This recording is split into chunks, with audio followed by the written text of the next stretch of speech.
பொங்கல் விழாவை முன்னிட்டு கோவை கொடிசியா மைதானத்தில் நடைபெற்று வரும் தமிழர் திருவிழாவை ஏராளமான பொதுமக்கள் கண்டுகளித்தனர்.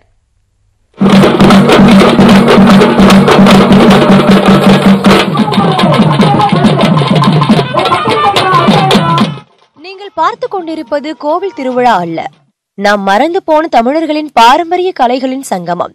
தமிழர் திருநாளாம் பொங்கல் பண்டிகை கொண்டாடப்பட்டு வருவதை முன்னிட்டு கோவையில் தமிழர் திருவிழா என்ற பெயரில் இந்த விழா நடைபெற்று வருகிறது.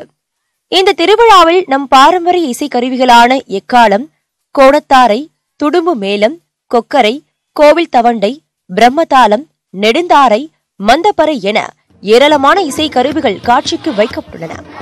திருவிழாவிற்கு வந்திருந்த பொதுமக்கள் இந்த இசைக்கருவிகளை வாசித்து பார்த்து மகிழ்ந்தனர்.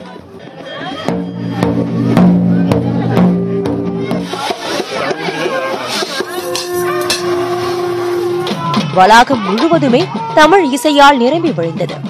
நாதஸ்வரம், தவில், பறை என களைகட்டியதோடு கரகாட்டம், ஒயிலாட்டம், பறையாட்டம் என பல்வேறு நடனங்கள் பார்வையாளர்களையும் ஆட வைத்தது.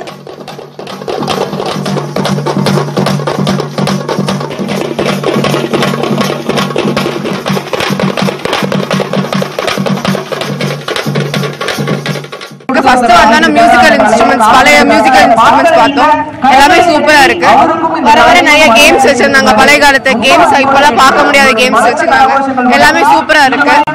அப்புறம் கல்லு தூக்குறது அதெல்லாம் வந்து டிவியில பார்த்திருக்கோம், பாகுபலி இதுல பார்த்திருக்கோம், அப்படி இப்படின்னு பார்த்திருக்கோம். ஆனா இங்க இப்பதான் நேர்ல பாக்குறோம். நல்லா இருக்கு, சூப்பரா இருக்கு. வழுக்கு மரம் ஏறுதல், இளவட்டக்கல் தூக்குதல் என்பன போன்ற விளையாட்டுகளை பொதுமக்கள் பார்த்தும் பங்கேற்றும் மகிழ்ந்தனர்.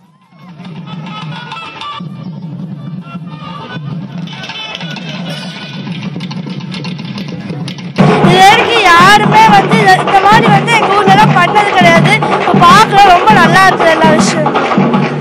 அதுக்கப்புறம் ஜல்லிக்கட்டு இது பண்ற காலைங்க, அதுக்கப்புறம் டான்சஸ் எல்லாமே நல்லா இருக்குது.